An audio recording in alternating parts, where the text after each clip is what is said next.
మనం కూడా ఆయన శరీరంలో ఆయన రక్తంలో ప్రవేశించకపోవడము, పరీక్షింపబడిన హృదయంతో ప్రోక్షింపబడిన హృదయంతో ఆయన రక్తమాంసంలో చేయవేయాలని దేవుని ఆశ ఉంది. కాబట్టి దేవుని బలం చేయలేకపోవడము, మన యొక్క జీవితములు, మన యొక్క హృదయము, మన యొక్క సాక్ష్యములు ఏ విధంగా ఉన్నాయో వాక్యముల చేత పరీక్షింపబడిన వారినై, పరిశీలన కలిగిన హృదయంతో, పరీక్షింపబడిన హృదయంతో దేవుని బలత చేయాలని దేవుని ఆశ ఉంది. కాబట్టి మనం ధ్యానం కొరకై లూకా సువార్త 22వ అధ్యాయము, లూకా సువార్త 22వ అధ్యాయము 14వ వచనం నుంచి కొన్ని వచనాలు మార్చి చదువుకున్నాం. 14 నుంచి 27వ వచనం వరకు మార్చి చదువుకున్నాం. ఒక వచనం నేను చదువుతా, ఒక వచనం మీరందరూ కలిసి బిగ్గరగా చదవండి. లూకా సువార్త 22వ అధ్యాయము 14వ వచనం నుంచి 27వ వచనం వరకు. ఆ గడియ వచ్చినప్పుడు ఆయనయు ఆయనతో కూడా అపోస్తలులను పంక్తిని కూర్చుండి, నేను శ్రమపడకుండా మీతో కూడా వస్తానని చెప్పాలని ఇంటికి ఆసక్తిని, అది దేవుని రాజ్యములో నెరవేరు వరకు ఇక ఎన్నడూ దాన్ని భుజింపనని మీతో చెప్పుచున్నానని వారితో చెప్పి, మీరు తీసుకొని నేను పంచుకోండి. ఇక మీదట దేవుని రాజ్యం వచ్చే వరకు నేను ద్రాక్షారసం త్రాగనని మీతో చెప్పుచున్నానేమో. ఆయన పట్టుకొని చెల్లించి దాన్ని పిలిచి వారికి ఇచ్చి, ఏమి వేయబడుతున్న నా శరీరము అని జ్ఞాపకం చేసుకుంటగా ఏం చేయడని చెప్పాను. ఆ ప్రకారమే భోజనమైన తరువాత ఆయన గిన్నెయు పట్టుకొని, ఈ గిన్నె మీ కొరకు చిందింపబడుచున్న నా రక్తము వలనైన కృత నిబంధన, నా కూడా ఈ బలమైన ఉన్నది. నిర్ణయింపబడిన ప్రకారం మనిషి కుమారుడు పోచున్నాడు కానీ ఆయన ఎవరి చేత అప్పగింపబడుచున్నాడో మనుషునికి శ్రమ అని చెప్పాను. వారి పనిని చేయవాడు ఎవడో అని తమలో తాము అడుగుకొనసాగి, తమలో ఎవడు గొప్పవాడుగా ఎంచబడునని వివాదం వాళ్ళ పుట్టగా ఆయన వారితో ఇట్లా, నేను అన్య జనులలో రాజులు వారి మీద ప్రభుత్వం చేయరు, వారి మీద అధికారం చేయవారు ఒక కారణం. మీరైతే అలాగూ ఉండరాదు. మీలో గొప్పవాడు చిన్నవాని వలెను, అధిపతి పరిచారకుని వలెను ఉండవలెను. అందరం కలిసి అక్కడ వచ్చి చదువుదాం. గొప్పవాడు ఎవడు? భోజన పంక్తిని కూర్చున్నవాడా, పరిచర్య చేయవాడా? పంక్తిని కూర్చున్నవాడే కదా. అయినను నేను మీ మధ్య పరిచర్య చేయవాడి వలె ఉన్నాను. రండి, దేవుని సహాయం కొరకు మనం ప్రార్థన చేస్తాం. మిగిలిగా ప్రేమించిన మా ప్రియములు తండ్రి, ఆలోచించిన వరకు కూడా పాటల ద్వారా ఆరాధనలో కూడా సహాయం చేసినందుకు స్తోత్రాలు చెల్లించుకుంటున్నాం. ఇప్పుడు కూడా మేము కూడా గంభీరమైన సమయంలో ప్రవేశించబడుతుండగా మీ యొక్క శరీరంలో, మీ యొక్క రక్తంలో పాల్గొని పొందుతుండగా మేము కూడా ఆయన యోగ్యంగా ఏ విధంగా చేయవేయాలో మీరు కూడా మాతో మాట్లాడతారని ప్రార్థన చేస్తున్నాం. అయోగ్యులము, అపాతులము, ఎన్నికలేని వారము, బలహీనులము, మానవ మార్గులము, మట్టి వారము, పొట్టి వారము ఒప్పుకొచ్చున్నాము. కాబట్టి నాయన ప్రభా, నిలబడుతున్న నేను కూడా అయోగ్యులను, అపాతులను, ఎన్నికలేని వారము ఒప్పుకొచ్చున్నాను. కూర్చున్న వారి కంటే దీనుడను, దరిద్రుడను నాయన ప్రభా, మీరు కూడా నాయన ప్రభా మీ ఆత్మతో నన్ను కూడా నింపి, మీ బిడ్డలు నాయన ప్రభా ఏ విషయంలో అయితే నాయన ప్రభా బలహీనులుగా ఉన్నారు వారిని కూడా బలపరచమని నాయన ప్రభా నీ హృదయానుసారులుగా, నీకు ఇష్టలుగా, ఇష్టములుగా, నిందారహితులుగా, నీకు ఇష్టలుగా ఆయన ప్రభా వారు కూడా జీవించి అటువంటి హృదయములతో మీ రక్తమాంసంలో చేయడానికి సహాయం దయచేయని కోరుకుంటూ, నా నోటికి కోరుగా ఉందని ఆయన ప్రభా మీరే సహాయం దయచేయండి. సమస్త ఘనమైన మా ప్రభావంలో నీకే చెల్లిస్తూ మా ప్రభువును ప్రియరక్షకుడైన యేసుక్రీస్తు వారి అతి శ్రేష్టమైన నామమున మిక్కిలి వినయంతో ప్రార్థించి అడిగి పెట్టుకుంటున్నాం తండ్రి, ఆమేన్. కాబట్టి దేవుని బలలో చేసే ప్రతిసారి కూడా మనము పరీక్ష కలిగిన వారుగా ఉంటాము. ఎందుకంటే ఎవడు ఈ రొట్టెలు తినో, ఈ పాత్రలోని త్రాగనో వాడు ప్రభు యొక్క శరీరమును గుర్చు, ఆయన రక్తమును గుర్చు ఏంటట సాక్ష్యం ఇచ్చేవారుగా ఉండాలి. ఆయన మరణము జ్ఞాపకం చేసుకునేవారుగా ఉండాలి. తర్వాత ఆయన మరణమును ప్రకటించేవారుగా ఉండాలి. తర్వాత పరీక్షించుకునేవారుగా ఉండాలి, విమర్శించుకునేవారుగా ఉండాలి. కాబట్టి ఇవన్నీ చేసిన తర్వాత మాత్రమే అందులో యోగ్యమైన రీతిలో చేయాలి.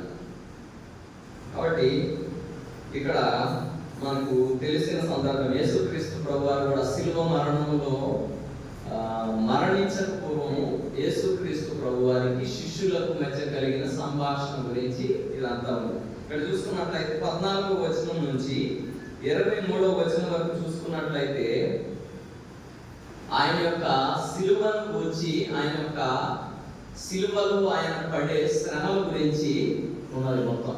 యేసుక్రీస్తు ప్రభువారు ఏ విధముగా శిలువకు అప్పగించబడతారు, ఏ విధముగా శ్రమ పొందుతారు అనేది ఆయన శిష్యులతో సంభాషించే విషయం. కాబట్టి ఇక్కడ చూసుకున్నట్లయితే ఏం చెప్తున్నాడు ఆయన? భుజింపవాలని ఉన్నాను, నేను దేవుని రాజ్యం నెరవేరే వరకు ఎన్నడూ ఇది భుజింపనని మీతో చెప్పుచున్నానని వారితో చెప్పాడు. కాబట్టి కృతజ్ఞతాస్తుతులు చెల్లించి విరిచి, మీ కొరకైన నా శరీరము నన్ను జ్ఞాపకం చేసుకున్నట్టుగా దీన్ని చెప్పాడు. ఆ ప్రకారమే భోజనమైన తర్వాత ఆయన గిన్నెను పట్టుకొని, గిన్నె మీ కొరకు చిందింపబడుచున్న నా రక్తం వలనైనా క్రొత్త నిబంధన, విలువబడిన నా శరీరము, చిందింపబడుచున్న నా రక్తము నన్ను జ్ఞాపకం చేసుకున్నట్టుగా దీన్ని చేయుడని చెప్పాను. సందర్భం ఏమిటంటే, ఇది విశదముగా ధ్యానిస్తే ఎక్కువ సమయం పడదు కాబట్టి నేను క్లుప్తంగా చెప్పాలనుకున్నాను. యేసుక్రీస్తు ప్రభువారు ఏ విధముగా అప్పగింపబడతారు, ఎటువంటి శ్రమలు పొందుతారనే విషయము శిష్యులతో చెప్తున్నారు. కాబట్టి ఆ సమయంలో ఇదంతా అయిపోయిన తర్వాత 24వ అధ్యాయం 24వ వచనం 25వ వచనం చదవండి. తమలో ఎవడు గొప్పవాడుగా ఎంచబడునో అను వివాదము వారిలో పుట్టగా. చాలు. ఇక్కడ సందర్భం ఏమిటంటే, యేసుక్రీస్తు ప్రభువారు శిలువ మరణానికి అప్పగించబడతారు అని దేవుడే తన శిష్యులతో చెప్తున్నాడు.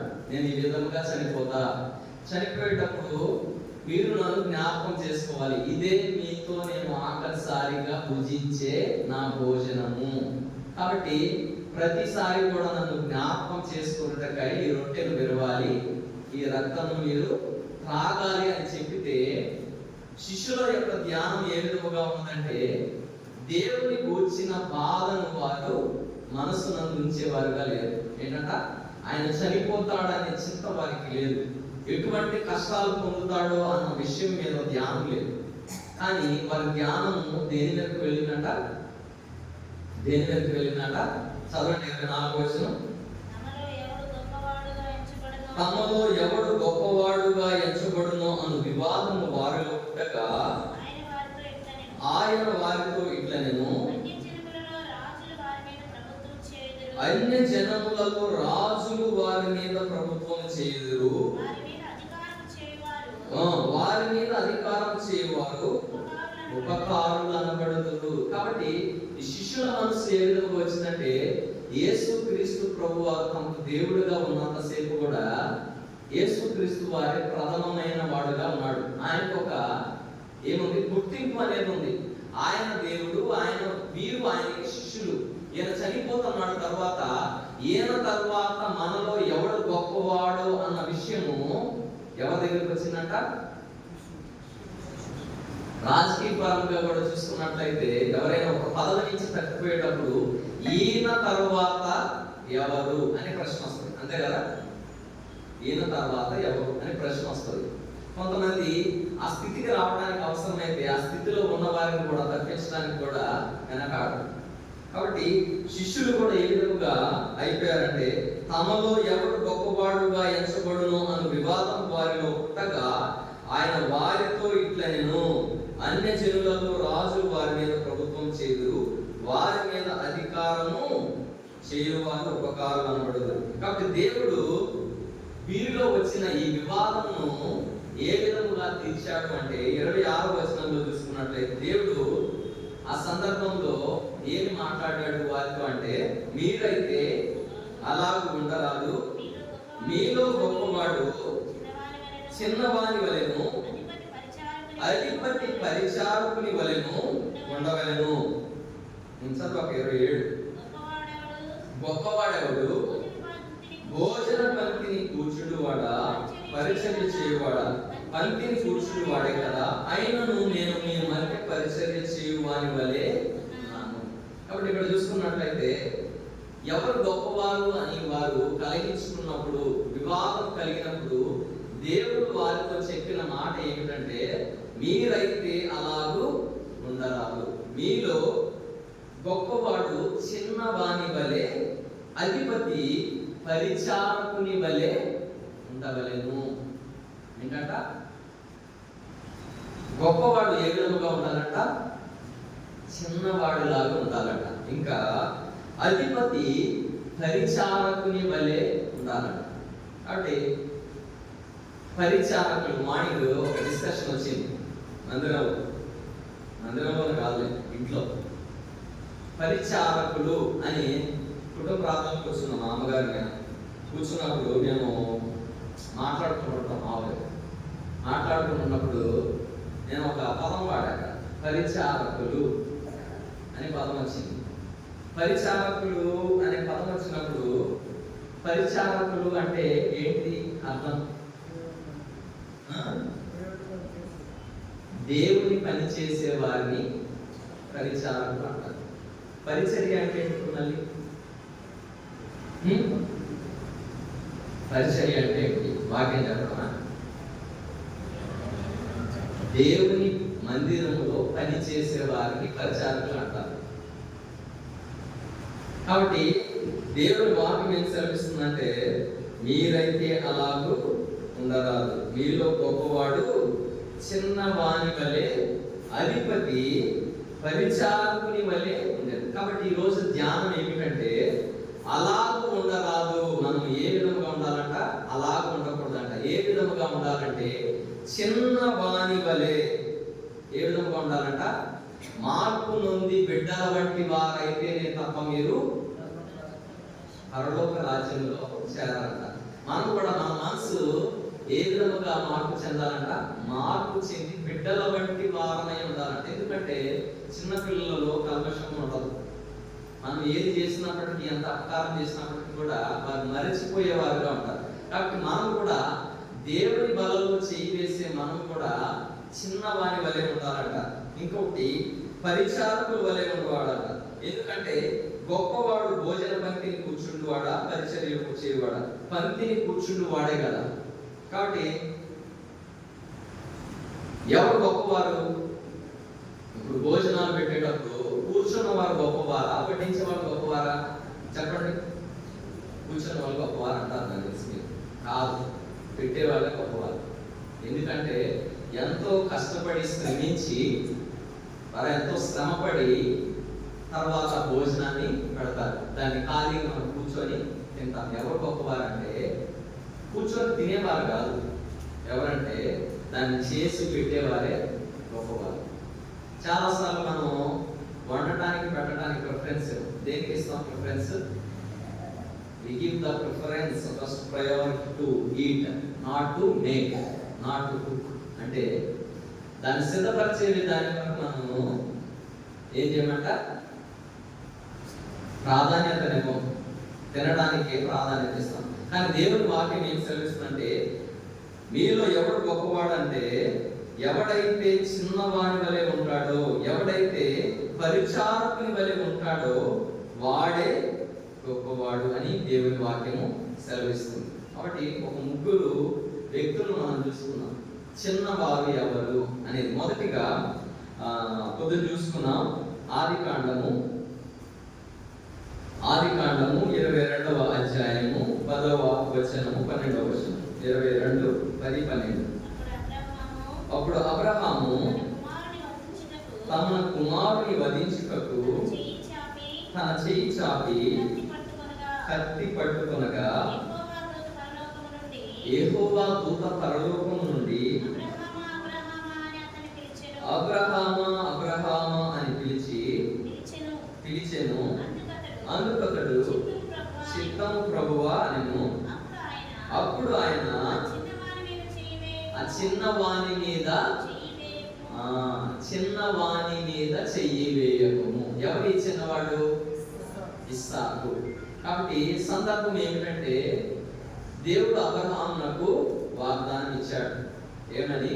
నీ సంతానమును ఇశ్రాయేలు వలె చేస్తాను, ఆకాశ మండలంలోని నక్షత్రముల వలె చేస్తానని 75 సంవత్సరముల వయసులో అబ్రహామునకు వాగ్దానం ఇచ్చి 99 సంవత్సరాల వయసులో కుమారుని ఇచ్చి 120 సంవత్సరాల వయసులో నీకు ఒక్కగానైన కుమారుని నువ్వు ప్రేమించు ఇస్సాకును నాకు నేను చూపింపబో పర్వతముల మీదకి వెళ్ళి అక్కడ నాకు బలిగా అర్పించమని చెప్పాడు. కాబట్టి ఇక్కడ 5వ వచనంలో చూసుకున్నట్లయితే అబ్రహాము శారాకు కూడా చెప్పకుండా తన కుమారుడిని తీసుకొని, పనివారిని తీసుకొని ఆ గాడిద మీద ఇస్సాకుని ఎక్కించుకొని ఆ మోరియా పర్వతం మీదకి వెళ్ళిన తర్వాత ఒక మాట చెప్పాడు తన పనివారితో, నేను ఈ చిన్నవాడును అక్కడికి వెళ్ళి దేవునికి మొక్కి మరలా మీ వద్దకు వచ్చేదనని చెప్పి. అబ్రహాము విశ్వాసులకు తండ్రి అని ఎందుకు చెప్పబడ్డాడంటే దేవుడు అతనికి వెళ్ళి నీ కుమారుని బలిగా అర్పించమని చెప్పాడు.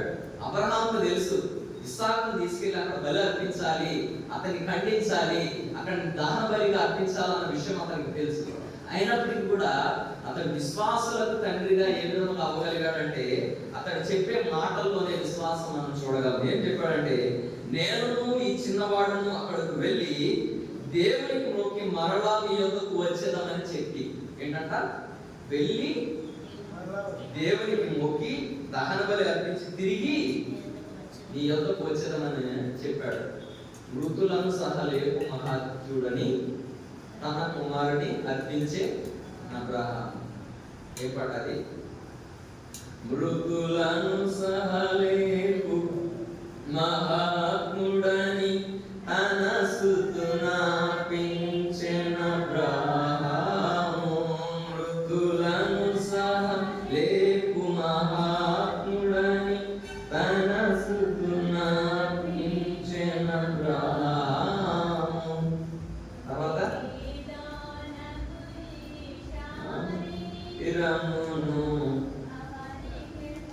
తీసుకోవాలండి. కాబట్టి మృతులను సహా లేపు మహాత్ముడని తన కుమారుని అర్పించాడట అబ్రహాము. కాబట్టి ఇక్కడ ఈ చిన్నవాడు అని ఎందుకు చెప్పబడిందంటే మీకు వివరంగా చూస్తే ఇక్కడ ఇస్సాకు విషయంలో చూసుకున్నట్లయితే 6వ వచనంలో ఒక మాట పలికాడు. చదవండి. దహన బలికి కట్టెలు తీసుకొని తన కుమారుడు ఇస్సాకు మీద పెట్టి తన చేతితో నిప్పును కత్తిని పట్టుకొని పోయాను. వారిద్దరూ కూడి వెళ్ళుచుండగా ఇస్సాకు తన తండ్రి అయిన అబ్రహాముతో నా తండ్రి అని పిలిచెను. అందుకతడు ఏమి నా కుమారుడా అనెను. అప్పుడు అతడు నిప్పును కట్టెలను ఉన్నవి గాని దహన బలికి గొర్రె పిల్ల ఎక్కడ అని అడుగగా అబ్రహాము నా కుమారుడా దేవుడే దహన బలికి గొర్రె పిల్లను చూచుననుకొని చెప్పాను. ఆలాగున వారిద్దరు కూడి వెళ్ళి దేవుడు అతనితో చెప్పిన చోటికి వచ్చినప్పుడు అబ్రహాము అక్కడ బలిపీఠం కట్టి కట్టెలు చక్కగా పేర్చి తన కుమారుడు ఇస్సాకును బంధించి ఆ బలిపీఠముపై కట్టెల మీద ఉంచెను. అప్పుడు అబ్రహాము తన కుమారుని వధించుటకై తన చెయ్యి చాపి కత్తి పట్టుకొనగా. ఇక్కడ మన దగ్గర తెలిసింది కదా, వారిద్దరు నడుచుకుంటూ వెళ్తుండగా ఇస్సాకు ఏమన్నాడంటే, కట్టెలు ఉన్నాయి, నిప్పు ఉంది, కానీ బలి అర్పించడానికి గొర్రెపిల్ల ఎక్కడ అని అడిగినప్పుడు అబ్రహాము ఏం చెప్పాడట? దేవుడే చూసుకుంటాడు అని చెప్పాడట. అది అయిపోయిన తర్వాత ఎదరికి వెళ్ళిన తర్వాత అబ్రహాము ఒక బలిపీఠంను కట్టి కట్టెలు దాని మీద పేర్చి ఇస్సాకును బంధించి ఆ కట్టెల పైన పెట్టి ఏం చేశాడట? చెయ్యి వెత్తాడు బలి అర్పించినప్పుడు. అప్పుడు ఇస్సాకు వయస్సు ఎంత అంటే 20 సంవత్సరములు. ఎంత? 20 సంవత్సరములు. అబ్రహాము యొక్క వయసు చూసుకున్నట్లయితే 120 సంవత్సరములు.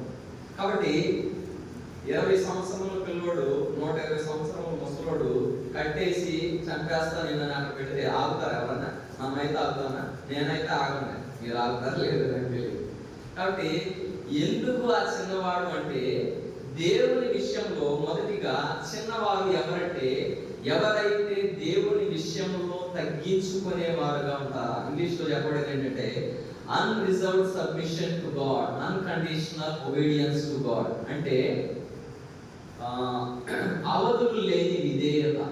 దేవుడికి మనం చూపించే విధేయత ఏ విధంగా ఉండాలంటే అవధులు ఉండకూడదు. దానికి చిన్నవారి వల్ల మనం విధేయత చూపించాలి. కాబట్టి ఇస్సాకు అటువంటి అర్థంలో మనకు చూపించిన వాడుగా ఉన్నాడు.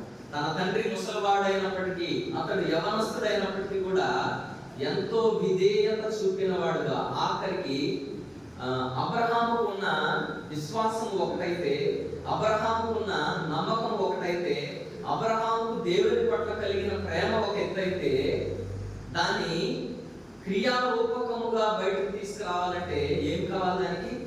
అదే ఇస్సాకు అబ్రహాముకు వ్యతిరేకముగా లేచిపోతే విశ్వాసాలకు తండ్రి అయ్యేవాడా? అర్థమవుతుందని నేను చెప్పేది. ఎప్పుడైతే ఇస్సాకు తన తండ్రికి లోబడగలిగినాడో అప్పుడే విశ్వాసం ద్వారా ఇస్సాకును సంపాదించుకోగలిగినాడు. కాబట్టి ఆయన బలలో, ఆయన రక్తంలో చేయి వేసే నీవు నేను కూడా, మనం కూడా చిన్నవాని వలె, ఇస్సాకు వలె మనం కూడా ఏం కలిగి ఉండాలంట? ఏం కలిగి ఉండాలి? విధేయతను కలిగి ఉండాలి. ఎవరు గొప్పవారు అంటే ఎవరైతే తగ్గించుకునేవారుగా ఉంటారో వారే ఈ చిన్నవారు. కాబట్టి ఆయన రక్త మాంసంలో చేయి వేసే నీవు నేను కూడా ఇస్సాకు వలె మనం విధేయత కలిగిన వారుగా మనం ఉన్నామా? దేవుడు మనకు ఒక మంచి విషయం చెప్తుంది. జీవితంలో అనుమతించబడే ప్రతి దానికి అప్పగించుకోవడానికి మనము దేవునికి విధేయత చూపించే వారుగా ఉన్నామా? దేవుడు మన యొక్క జీవితాల్లో కూడా కొన్ని విషయాలను అనుమతిస్తాడంట కావాలని. ఏం చేస్తాడంట? దేవుడే అనుమతిస్తాడంట. ఈ ముసలివాడైనప్పుడు అబ్రహాం యొక్క జీవితంలో అసలే లేక పుట్టాడు. 75 సంవత్సరంలో వాగ్దానం ఇచ్చి 100 సంవత్సరంలో పుట్టి 120 సంవత్సరాల్లో దేవుడు అతను ఏం చేస్తున్నాడంట? పరీక్షిస్తున్నాడు. కాబట్టి దేవుని పరీక్ష ఏ సమయంలో, ఏ రీతిగా, ఏ విధముగా మన మీదకు వచ్చినా కానీ మనకు దేవునికి విధేయత చూపే వారంగా ఉండాలంట. కాబట్టి విధేయత విషయంలో మనం దేవునికి అబ్రహాము వలె విధేయత చూపించగలుగుతున్నామా? ఎప్పుడైతే మనం దేవునికి విధేయత చూపగలుగుతామో అప్పుడు మాత్రమే దేవుడు మన విషయంలో ఏం చేస్తాడంట? జోక్యం చేసుకోగలుగుతాడట. ఏమని జోక్యం చేసుకున్నాడు? చదవండి ఇక్కడ. యెహోవా దూత పరలోకం నుండి అబ్రహామా అబ్రహామా అని అతన్ని పిలిచెను. అందుకు అతడు చిత్తము ప్రభువా అని. అప్పుడు ఆయన చిన్నవాని మీద చెయ్యి వేయకము, అతని నేమియు చేయకము, నీకు ఒక్కడైన నీ కుమారుడు నాకు తీయలేదు కనుక నీవు దేవునికి భయపడుచున్నావని ఇందువలన నాకు కనబడుచున్నదనిను. కాబట్టి అబ్రహామా అబ్రహామా అని పిలిచినందుకు అతడు చిత్తం ఆయన ఆ చిన్నవాని మీద చెయ్యి వేయకము. ఎవరు చెప్తున్నారు ఈ మాట? దేవుని దూత అబ్రహాముతో చెప్తుంది. ఎందుకని? ఇస్సాకు చూపించిన ఆ విధేయతను బట్టి దేవదూతే వచ్చి అబ్రహాముకు ఆపమని చెప్తుంది. కాబట్టి మన యొక్క జీవితంలో కూడా చూసుకున్నట్లయితే మనం ఎప్పుడైతే దేవునికి ప్రతి విషయంలో కూడా మనము విధేయత చూపించే వారముగా ఉంటామో అప్పుడు మాత్రమే దేవుడు ఏం చేస్తాడంట? మన విషయంలో జోక్యం చేసుకునేవాడిగా ఉంటాడు. కాబట్టి ఎంతవరకు అయితే మనం దేవునికి విధేయత చూపని వారముగా ఉంటామో దేవుడు మన విషయంలో జోక్యము చేసుకోడు. ఏ విధంగా అయితే ఇస్సాకు విషయంలో జోక్యం చేసుకున్నాడో మన జీవితంలో కూడా దేవుడు జోక్యం చేసుకోడు. కాబట్టి దేవుడు కూడా మన ప్రతి విషయంలో కూడా జోక్యం చేసుకోవాలి. మన ప్రతి విషయంలో కూడా మనం నడిపించాలి. మన ప్రతి విషయంలో కూడా మన కష్టముల నుంచి, మన నష్టముల నుంచి, ఇరుకుల నుంచి, ఇబ్బంది నుంచి తప్పించాలి అంటే దేవునికి మనం ఏం చేయాలంట? చాలాసార్లు మనం కూడా అన్ని విషయాలు దేవుడికి అప్పగించాం. కాబట్టి అన్ని విషయాల కొరకు మనం కూడా ప్రార్థన చేసే వారుగా ఉండవు. కాబట్టి 37వ కీర్తన 5వ వచనం చదవండి. 37వ కీర్తన 5వ వచనం.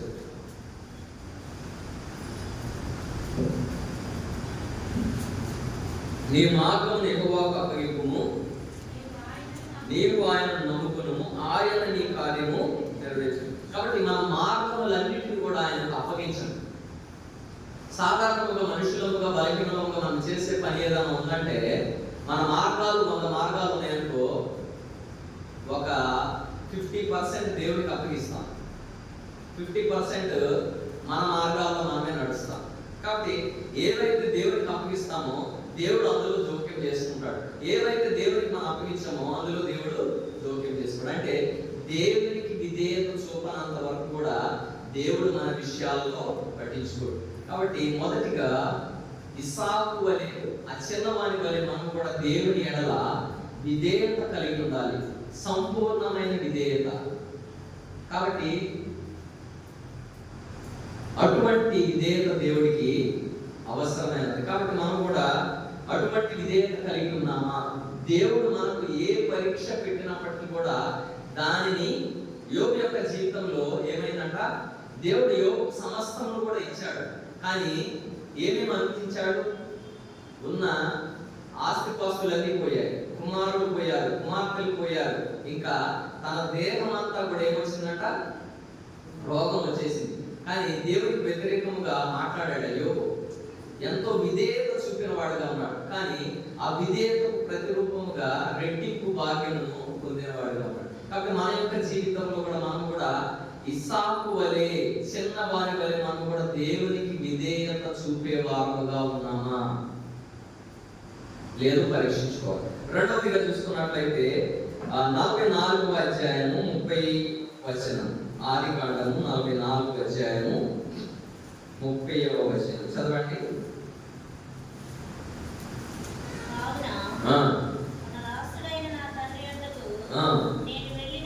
నేను వెళ్ళినప్పుడు ఈ చిన్నవాడు నా యొద్ద లేని ఎడల అతని ప్రాణము ఇతని ప్రాణముతో పెనవేయబడి ఉన్నది కనుక ఈ చిన్నవాడు నా యొద్ద లేకపోతే అతడు చూడగానే చనిపోవును. అట్లు తమ దాసులమైన మేము నెలసిన వెంట్రుకలుగా తమ దాసులైన మా తండ్రిని మృతుల లోకములోనికి దుఃఖముతో దిగిపోనట్టు చేయదు. ఎవరు ఈ చిన్నవాడు? ఇక్కడ బెన్యామీను. ఇక్కడ చూసుకున్నట్లయితే, కావున తమ దాసుడైన నా తండ్రి వద్దకు నేను వెళ్ళిన ఈ చిన్నవాడు నా యొద్ద లేని ఎడల అతని ప్రాణము ఇతని ప్రాణముతో పెనవేసుకొని ఉన్నది కనుక ఈ చిన్నవాడు నా యొద్ద లేకపోవుట. కాబట్టి ఇక్కడ చూసుకున్నట్లయితే ఆ చిన్నవాని ప్రాణంతో బెన్యామీను ప్రాణంతో యాకోబు ప్రాణం ఏమైపోయిందంట, పెనవేసుకొని ఉన్నదంట. కాబట్టి ఇతడు లేకపోతే అతడు ఏమవునంట, చనిపోతాడట. కాబట్టి they intimate fellowship with God. కాబట్టి హెబ్రీయులకు రాసిన పత్రిక 4వ అధ్యాయం 12వ వచనం చదవండి. హెబ్రీ 4:12. హెబ్రీయులకు రాసిన పత్రిక నాకు అందరికి తెలిసిన వాక్యం. ఎందుకనగా క్షమించండి, 13వ వచనం చదవండి. మరియు ఆయన దృష్టికి కనబడని సృష్టం ఏదీ లేదు, మనం ఎవరికి లెక్క యొక్క చెప్పవలసి ఉన్నదో ఆ దేవుని కనులకు సమస్తమును మరుపు లేక తేటగా ఉన్నది. పెనవేసుకుని ఉండటం, ఈ చిన్నవాని ప్రాణం అతనితో పెనవేసుకున్నది అంటే there are no secrets between the father and the son. అంటే ఎటువంటి తారతమ్యాలు కూడా లేవంట, సమస్తము ఎరిగిన దేవుడు. కాబట్టి బెన్యామీనికి యాకోబుకి మధ్యలో కూడా ఎటువంటి విషయాలు లేవంట, సమస్తము ఎరిగిన వాడు. యోసేపు యొక్క విషయంలో కూడా అదే. యోసేపు చనిపోయాడని తెలిసిన తర్వాత యోసేపు తర్వాత బెన్యామీను అంతగా ప్రేమించాడు కదా, యాకోబు అంతగా ప్రేమించాడు. యాకోబు బెన్యామీనుకు పెట్టిన పేరు ఏంటంటే బెనోని. తర్వాత రాహేలు బెన్యామీను అని పెట్టింది. అంటే బెన్యామీను అంటే కుడి చేతి పుత్రుడు అని అర్థం అంట. కాబట్టి తన ప్రాణముతో పెనవేసుకొని ఉన్నది. కాబట్టి దేవుని బలము చేయవేస్తే మనం కూడా ఎటువంటి సహవాసం కలిగి ఉన్నాము దేవునితో. ఈ చిన్నవాని వలె యాకోబు ఏ విధంగా అయితే ఆ ప్రాణంతో పెనవేసుకొని ఉన్నాడో దేవుడితో మన యొక్క సత్సంబంధం కూడా ఆ విధంగా ఉన్నదా? 1 యోహాను సువార్త 1 యోహాను పత్రిక మొదటి యోహాను 1వ అధ్యాయం 3వ వచనంలో కూడా ఒక మాట ఉంది. చదవండి. సహవాసం కలుగునట్లు మేము చూసిన దానిని వినిన దానిని మీకు తెలియజేస్తున్నాము. మన సహవాసం అయితే తండ్రితో కూడాను ఆయన కుమారుడైన యేసు క్రీస్తుతో కూడాను ఉన్నది. చాలు. మన సహవాసం అయితే తండ్రితో కూడాను ఆయన కుమారుడైన యేసు క్రీస్తుతో కూడాను ఉన్నదంట. కాబట్టి మన సహవాసం ఆ విధముగా ఉన్నదా? బెన్యామీను వలె కనవేయబడిన సహవాసం మనకున్నదా? కాబట్టి ఇక్కడ చూసుకున్నట్లయితే దేవుడు మనల్ని ఏ విధముగా సృష్టించాడు అంటే ఆదికాండం 1వ అధ్యాయం 26వ వచనంలో ఒక మాట ఉంది. దేవుడు మన స్వరూపమందు మన పోలిక చెప్పున నరులను చేయుదుము. కాబట్టి మన స్వరూపమందు మన పోలిక ఎవరి ముగ్గురు? మనం అన్నారు. ఎవరి ముగ్గురు? తండ్రి అయిన దేవుడు, కుమారుడైన యేసుక్రీస్తు ప్రభువారు, పరిశుద్ధాత్మ దేవుడు. కాబట్టి ఈ ముగ్గురితో మనం కూడా కనవేయబడ్డామా? బెన్యామీను యాకోబు ఏ విధముగా అయితే సహవాసం కలిగి ఉన్నారో, ఇతడు లేకుండా అతడు లేకుండా ఇతడు ప్రాణంతో జీవించలేడు. కాబట్టి ఆ చిన్నవాని వల్ల మనం కూడా దేవునితో అటువంటి సంబంధం కలిగి ఉన్నామా? ఇంటిమేట్ ఫెలోషిప్ విత్ గాడ్, అన్యోన్యమైన సహవాసం. చాలాసార్లు మనం కూడా మన సహవాసం దేవునితో ఉండదంట. ఏంటంట? దేవునితో ఉండదు మన సహవాసం.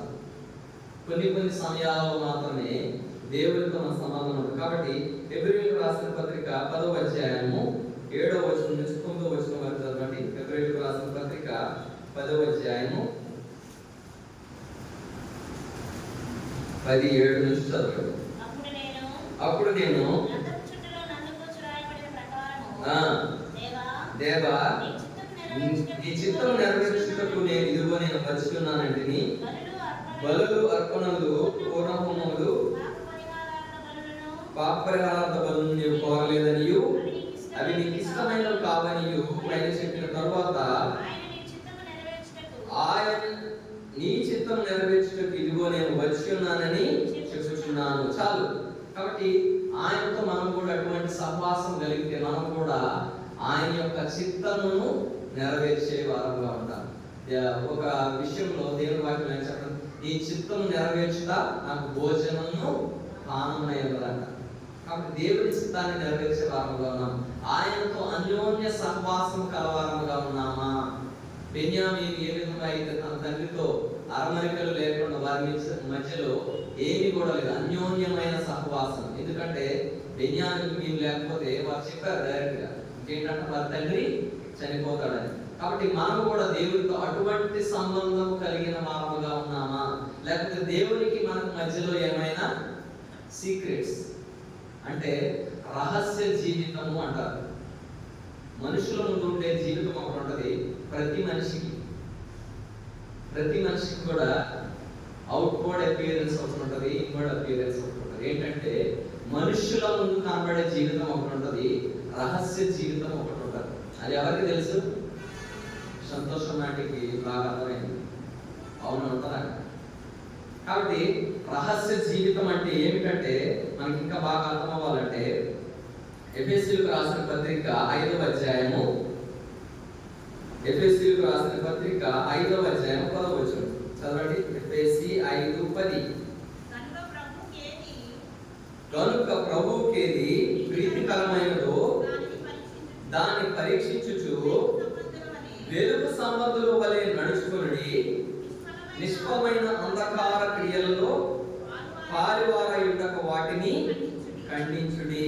ఏలయనగా అట్టి క్రియలు చేయవారు రహస్యమును జరిగించి పనులను గురించి మాటలాడుటయైనను అవమానకరమై ఉన్నది. ఏంటి సహవాసం అంటే? మనం ఏది ఆయన రక్తమాంసంలో చేయివేసే మనము మన యొక్క జీవితం ఏ విధముగా ఉండాలంటే ప్రభువుకి ఏది ప్రీతికరమైనదో దానిని పరీక్షించుచు.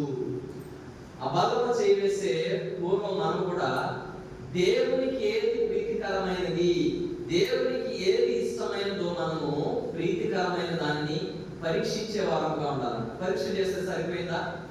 పరీక్షించిన తర్వాత దాన్ని చేసే వారంగా ఉండాలి. రెండవదిగా చూసుకున్నట్లయితే వెలుగు సంబంధుల వలె నడుచుకుని. మొదటిగా దేవునికి ప్రీతికరమైనది పరీక్షించాలి. రెండవదిగా వెలుగు సంబంధుల వలె నడుచుకోవాలి. మూడవదిగా నిష్ఫలమైన అంధకార క్రియలలో పాలువారై ఉండక వారిని ఖండించాలి. ఏంటంట? నిష్ఫలమైన అంధకార క్రియలలో పాలువారై ఉండక వాటిని ఖండించాలి. మొదటిగా పరీక్షించాలి. రెండవది ఏంటంట? వెలుగు సంబంధుల వలె నడుచుకోవాలి. మూడవది నిష్ఫలమైన అంధకార క్రియలలో పాలువారై ఉండక వాటిని ఖండించాలి. నాలుగవదిగా చూసుకున్నట్లయితే అట్టి క్రియలు చేయువారు రహస్యమును జరిగించు పనులను గూర్చి మాటలాడుతాయను. అటువంటి వాటిని గురించి మాట్లాడటం కూడా అవమానకరమేనంట. కాబట్టి మనకు కూడా దేవునితో కాకుండా మనకి ఏదైనా రహస్యమైన జీవితం ఉందా? మనం కూడా దేవునికి ఏది ఇష్టమైనదో దానిని పరీక్షించే వారముగా ఉన్నామా? వెలుగు సంబంధుల వలె నడుచుకునే వారముగా ఉన్నామా? లేకపోతే మూడవదిగా చూసుకున్నట్లయితే నిష్ఫలమైన అంధకార క్రియలను పోలిన వారి వాటిని ఖండించే వారముగా మనం ఉన్నామా? కాబట్టి ఏ విధముగా ఉన్నది మనకు దేవునితో సహవాసం? అన్ని విషయాలు మనకి దేవునికి మధ్య ఏమైనా వ్యత్యాసం ఉన్నదా? Is there any gap between us and God? దేవునికి మన మధ్య ఏదైనా ఎడమ ఉన్నదా? ఏదైనా వ్యత్యాసం ఉన్నదా? దేవుని దగ్గర నుంచి వెడమ చేసే ఏదైనా సంగతి మన దగ్గర ఉన్నదా? అది ఏదైనా ఉన్నది అంటే అది పాపమే. కాబట్టి యెషయా 59లోన యెషయా గ్రంథము 59లో ఒక మాట ఉంది. మీ పాపములు 59:2 మీ పాపములు ఆయన ముఖమును మీకును మరుగుపరిచెను గనుక ఆయన కాలగిస్తున్నాడు. కాబట్టి మన పాపములు మన దోషములు ఆయన ముఖమును మాకేం చేస్తుందంట? మరుగుపరిచేదిగా ఉంది. కాబట్టి దేవునితో మన సంబంధం ఏ విధముగా ఉన్నది మనం కూడా పరీక్షించుకోవాల్సిన ఆవశ్యకత ఎంతైనా ఉన్నది. కాబట్టి 2 కొరింథీ 4:2 చదవండి. 2 కొరింథీ 4:2 చదవండి. 2 కొరింథీ రాసిన పత్రిక 4:2 అయితే కుయుక్తిగా నడుచుకొనకయు దేవుని వాక్యమును వంచనగా బోధింపకయు సత్యమును ప్రత్యక్షపరచుకోవలన ప్రతి మనుషుని మనస్సాక్షి ఎదుట మమ్మును మేమే దేవుని సన్నిధినందు మెప్పించుకొనుచు అవమానకరమైన రహస్య కార్యములను మేము విసర్జించి. ఏంటంట? అవమానకరమైన రహస్య కార్యములను మేము విసర్జించున్నాం. కాబట్టి మనం కూడా అవమానకరమైన రహస్య కార్యములను విసర్జించున్నామా? చెప్పకూడదు తెలియదు, చెప్పాలి. కానీ రీసెంట్ గా ఒక ఆమె మందిరానికి రావడం మానేసింది. ఆ దగ్గరికి వెళ్ళి నేను అడిగాను, ఎందుకు రావట్లేదమ్మా అంటే అని చెప్పిన విషయం ఏంటంటే, ఏం చెప్పిందంటే నాకే రావాలనిపిట్లా, అందుకే నేను రావట్లేదని చెప్పి. ఏంటి? మందిరానికి రావాలనిపించలేదట ఆంటీ. మళ్ళీ ఎన్ని సంవత్సరాల నుంచి మందిరానికి వస్తుందంటే 15 సంవత్సరాల నుంచి వస్తుంది మందిరానికి. 10 నుంచి 15 సంవత్సరాలు. ఈ 15 సంవత్సరాల నుంచి వచ్చిన ఆమె రీసెంట్ మందిరానికి రాకపోతే నేను అడిగా, ఎందుకు రావట్లేదంటే మందిరానికి రావాలనిపించాను. సరే, మందిరానికి రావాలనిపించకపోతే ఏదైనా ఒక రీజన్ ఉంటుంది కదా. అప్పుడు నేను అడిగిన ప్రశ్న ఏంటంటే, సేవకులంగా నేను ఏమైనా తప్పు చేశానని అడలా ఒకటి. రెండవది, మీ ఊర్లో మన విశ్వాసులు ఏమైనా నిన్ను నొప్పించారా, బాధపరిచారా ఏ విషయంలోనైనా? మూడవది, దేవుడు ఏమైనా నీకు ఏమైనా నష్టం కలుగజేశాడా అని అడిగా. అంతేగా, ఏదో ఒక రీజన్ ఉండాలి మందిరం రాకపోవడానికి. ఏ రీజన్ లేకుండా మాట్లాడితే ఏంటన్నట్టు? దేవునికి మనకి మధ్యలో ఏదో ఉంటుంది. అందుకే మనం దేవుడి మందిరానికి రాలేము. మీరు పర్సనల్గా మీరు కానీ నేను కానీ ఎక్స్పీరియన్స్ అయితే, దేవుడి మందిరానికి ఏమంటారు, ధైర్యం కలిగి రావాలంటే దేవునికి మనకున్న సంబంధం కరెక్ట్గా ఉంటే ధైర్యంగా దేవుడి మందిరానికి రాగలం. దేవునికి వ్యతిరేకముగా మనం జీవించినప్పుడు, దేవునికి వ్యతిరేకముగా మనం ఏదైనా చేసినప్పుడు దేవుని మందిరానికి ధైర్యంగా రాలేదు. అవునంటారా కాదంటారా? పర్సనల్ ఎక్స్పీరియన్స్ మనకు ఉంటుంది, నాకు ఉంటుంది, మీకు ఉంటుంది. కాబట్టి ఏంటంట, అవమానకరమైన రహస్యములను మేము విసర్జించి ఉన్నాం. కాబట్టి నేను ఆ ప్రశ్న అడిగేసరికి నేను ఏమన్నా తప్పు చేశానమ్మా చెప్పని అడిగాను, ఏం చేయలేదు అన్న. ఇక్కడ ఉన్న విశ్వాసం ఏమన్నా చేశారా అని అడిగాను, లేదు అంది. దేవుడు ఏమన్నా తప్పు చేశాడా అని అడిగాను, లేదు అని. మరి ఎందుకు రావమను అంటే నో ఆన్సర్. అంటే దేవునికి ఆమెకి మధ్యలో వ్యత్యాసం ఉంది కాబట్టి దాని వలన రాలేదు. వాక్యము హృదయంలో పని చేస్తుందంటే అది ఎయిదర్ మనల్ని మారుస్తుంది, లేకపోతే మనల్ని ఏం చేస్తుందంట, దేవుని వాక్యానికి లోబడితే మార్చబడతాం. దేవుని వాక్యం మనం హృదయాన్ని గద్దించినప్పుడు దాన్ని ఒప్పుకోకపోతే దేవుని నుంచి దూరం వెళ్ళిపోతాం. రెండు జరుగుతాయి. Either you have to obey to God's word or you have to go away from God's word. అంటే ఏంటంటే దేవుని వాక్యానికి లోబడటం ఒక విషయము, దేవుని వాక్యానికి ధిక్కరించి దేవుని వాక్యానికి వ్యతిరేకంగా వెళ్ళిపోయి దేవుని నుండే మనం వెళ్ళిపోతాం. ఏది మంచిదంటారు? దేవుని వాక్యం మనల్ని గద్దించినప్పుడు, వాక్యము గద్దిస్తుందంటే మనలో మన మనస్సాక్షి పనిచేస్తుందని అర్థం. ఎంత వాక్యం చెప్పినప్పటికి కూడా అది మన మనసుకు గుచ్చుకోవడం లేదంటే మన మనస్సాక్షి పనిచేయట్లేదని అర్థం. వాత వేయబడిన మనస్సాక్షి అంట. అంటే వాక్యం, దేవుని వాక్యము దేవుని సేవకులు చెప్పినప్పుడు అది మన హృదయానికి గుచ్చుతుందంటే మనకు దేవునిలో కొద్దిగా జీవిస్తున్నామని అర్థం. మన మనస్సాక్షి పనిచేస్తుందని అర్థం. అదే మన మనస్సాక్షి గుచ్చుకోవట్లేదనుకో, ఏ నొప్పి రావట్లేదు, ఏ బాధ రావట్లేదు అంటే మనం చచ్చిపోయామని అర్థం. జీవించుచున్నావన్న పేరు మాత్రం ఉన్నది కానీ నీవు మృతుడవే. ఇంకో మాట కూడా చెప్పండి, ఉంటే వెచ్చగానైనా ఉండు, లేకపోతే చల్లగానైనా ఉండు. ఉంటే చల్లగానైనా ఉండు, వెచ్చగానైనా ఉండు, కానీ నులివెచ్చగా మాత్రం ఉండవు. ఎందుకంటే నులివెచ్చగా ఉంటే నేను నా నోట నుండి నిన్ను వేస్తాను. కాబట్టి మన సహవాసం ఏ విధముగా ఉన్నది? దేవునితో అవమానకరమైన రహస్య కార్యములను విసర్జించిన వారముగా ఉన్నామా? దేవునికి ప్రీతికరమైనది ఏదో పరీక్షించే వారముగా ఉన్నామా? అంధకార క్రియలను విడిచిపెట్టే వారముగా ఉన్నామా? వెలుగు సంబంధుల వలె నడుచుకునే వారముగా ఉన్నామా? రెండవదిగా అన్యోన్య సహవాసము కలిగిన చిన్నవాడు. ఎవడు ఈ చిన్నవాడు అంటే బెన్యామీను. మొదటి చిన్నవాడు ఎవడు? విధేయత కలిగిన చిన్నవాడు ఇస్సాకు. రెండవదిగా తండ్రితో అన్యోన్య సహవాసం కలిగిన కుమారుడు బెన్యామీను. కాబట్టి మనం కూడా అటువంటి సహవాసం కలిగిన వారముగా ఉన్నాం. మూడవదిగా ఏం చేస్తా, యోహాను సువార్త 6వ అధ్యాయం 7వ వచనం. మనందరికీ బాగా పరిచయం ఉన్న చిన్నవాడు. యోహాను సువార్త 6వ అధ్యాయము. అందుకు ఫిలిప్పు వారిలో ప్రతివాడును కొంచెము పుచ్చుకొనుటకైనను 200 దేనారములు రొట్టెలు చాలవని ఆయనతో చెప్పాను. 9వ వచనం. ఇక్కడ చిన్నవాని యొద్ద 5 యవన రొట్టెలు 2 చిన్న చేపలు ఉన్నవి కానీ ఇంతమందికి అది ఏమాత్రమని ఆయనతో చెప్పగా, తర్వాత తెలుసు మనకి ఎవరు ఈ చిన్నవాడు? యేసుక్రీస్తు ప్రభువారు అక్కడ బోధించే సమయంలో వారందరికీ కూడా భోజనం పెట్టాలన్నప్పుడు ఒక చిన్నవాడు ఉన్నాడు. అతని దగ్గర ఏముందంట?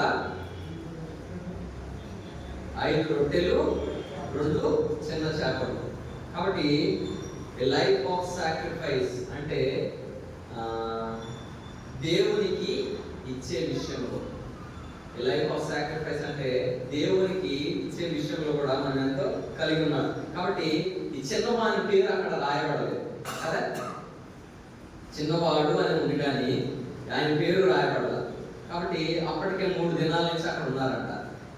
ఇతని దగ్గర ఏముందంట? 5 రొట్టెలు 2 చిన్న చేపలు. కాబట్టి ఇక్కడ చూసుకున్నట్లయితే రోమిలకు రాసిన పత్రిక 12వ అధ్యాయం 2వ వచనం. రోమా 12:2. మనం కూడా ఏమి అర్పించాలి? కాబట్టి సహోదరులారా, పరిశుద్ధమును దేవునికి అనుకూలమునైన సజీవ యాగముగా మీ శరీరము ఆయన సమర్పించుకోండి. దేవుని వాక్యమును బట్టి మిమ్మును బతిమాలుకొనుచున్నాను. ఇట్టి సేవ మీకు యుక్తమైనది. కాబట్టి సజీవ యాగముగా మీ శరీరములను, దేవుడికి మన శరీరములను సజీవ యాగముగా, అంటే సజీవ యాగము, సజీవ దహనము, సతీ సహగమనము. మనకు తెలుసు కదా ఈ వర్డ్స్ అని. సతీ సహగమనం అంటే ఏంటి? బ్రతికి ఉండగానే భర్త చనిపోతే భార్యను ఆ మంటలో వేయటమే సతీ సహగమనం. సజీవ యాగం అంటే ఏంటి? బ్రతికి ఉండగానే మనకున్న కోరికలు, మన యొక్క ఆశలు, మన యొక్క పద్ధతులు అన్నిటిని కూడా దేవుని కొరకు నియంత్రించుకోవడమే సజీవ యాగం. కాబట్టి ఈ చిన్నవారి వల్ల మనం కూడా దేవునికి అర్పించే విషయంలో, మనకు కలిగిన దాని విషయంలో, ఇప్పుడు అతనికి కలిగింది ఎన్ని రొట్టెలు అంట? 5 రొట్టెలు 2 చిన్న చేపలు. 5 రొట్టెలు 2 చిన్న చేపలు దేవుడికి ఇవ్వకపోతే అక్కడ 5,000 మంది తృప్తి పొందేవారా? చెప్పాలి, మీరు నాకు ఆన్సర్ చెప్పాలి. అక్కడ ఉంది 5 రొట్టెలు 2 చిన్న చేపలే. ఆ చిన్నవాడు కూడా నేను ఎందుకు ఇవ్వాలి, నాకే సరిపోదు కదా, నేనే తింటే సరిపోదు కదా అని ఆలోచించి దేవుడికి ఇవ్వకపోతే ఆ 5,000 మంది తృప్తి చెందేవారా?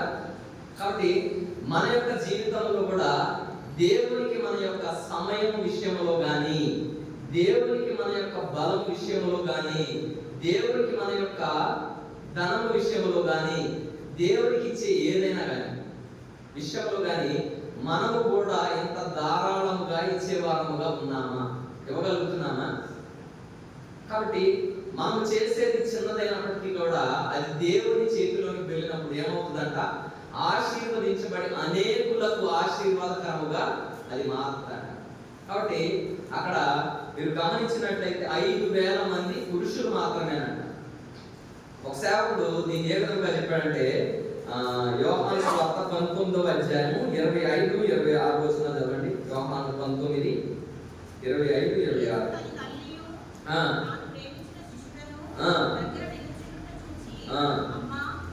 చాలు. ఇక్కడ చూసుకున్నట్లయితే ఈ క్యాలిక్యులేషన్ ఎలా చేశాడంటే, యేసు క్రీస్తు ప్రభు వారు చనిపోయినప్పుడు 4 ఉన్నారంట. ఇక్కడ ఎవరున్నారంట? 4. ఎవరు వారు అంటే ఆయన తల్లి సహోదరి క్లోపా, భార్య అయిన మరియు మగ్దలేని మరియు యేసు వద్ద నిలిచింది. యేసు తన తల్లి, తను ప్రేమించిన శిశువు, 4 స్త్రీలు, 1 పురుషుడు మాత్రమే ఉన్నారంట. అంటే రేషియో అంటే ఏంటంటే 1:4 రేషియో. 1 పురుషుడికి 4 స్త్రీలు ఉన్నారు. యేసుక్రీస్తు ప్రభువారిని సిలువ వేసేటప్పుడు అతను ఏ విధంగా చెప్పాడంటే, ఒక సేవకుడు 5,000 మంది పురుషులు తిన్నారంటే 1:4 అంటే 20,000 మంది స్త్రీలు దాన్ని భుజించారు అని చెప్పారు. అర్థమవుతుందా? ఈ 5 రొట్టెలు 2 చిన్న చేపలు చిన్నవాడు దేవునికి ఇచ్చిన దాన్ని బట్టి అంతమంది తృప్తి చెందిన వారుగా ఉన్నారు. కాబట్టి దేవుని విషయంలో కూడా మనం కూడా చిన్న పిల్లవాని వల్ల మనం కూడా ఉంటామా? కాబట్టి చిన్న పిల్ల మనసు కలిగి ఉండాలి. కాబట్టి దేవుడికి ఇచ్చే విషయంలో అటువంటి మనసు మనం కలిగి ఉన్నాము. కాబట్టి చాలాసార్లు సాతాను కూడా ఏం చేస్తుందంటే, దేవుడికి మన సమయం ఇచ్చే విషయంలో కానీ, మనకు బలం ఇచ్చే విషయంలో కానీ, మనకు జ్ఞానం ఇచ్చే విషయంలో కానీ ఏం చేస్తుందంటే, మనం పెద్దవారం అయిపోతాం. ఏ విధంగా అంటే, దేవుడికి ఇస్తే మన పరిస్థితి ఏమిటి అని అంటాం. కాబట్టి సారిపొద్దు విధవరాల విషయంలో ఏమైందంట, మన దగ్గర ఏముందంట? కొంచెం పిండి కొంచెం నూనె ఉంది. అయినప్పటికీ కూడా ఏం చెప్తున్నాను, నా దగ్గర కొంచెం పిండి కొంచెం నూనె ఉంది అన్నప్పుడు వెళ్ళి నేను చెప్పినట్టు చిన్న అప్పం చేసి తీసుకొని రా అని చెప్పి అప్పుడు లోబడినప్పుడు దేవుడు ఏమైందంట? ఆ పిండి అయిపోలేదంట, అందులో నూనె అయిపోలేదంట. దేవుడు ఆశీర్వదించిన వాడుగా ఉన్నాడు. 3 చిన్నవారిని మనం కూడా చూసుకున్నాం. ఏంటంట? అరండి ఎక్కడ? లూకాసు వార్త 22 చదువుకొని మనం కూడా ముగించుకున్నాం. లూకాసు వార్త 22వ అధ్యాయము 26వ వచనం.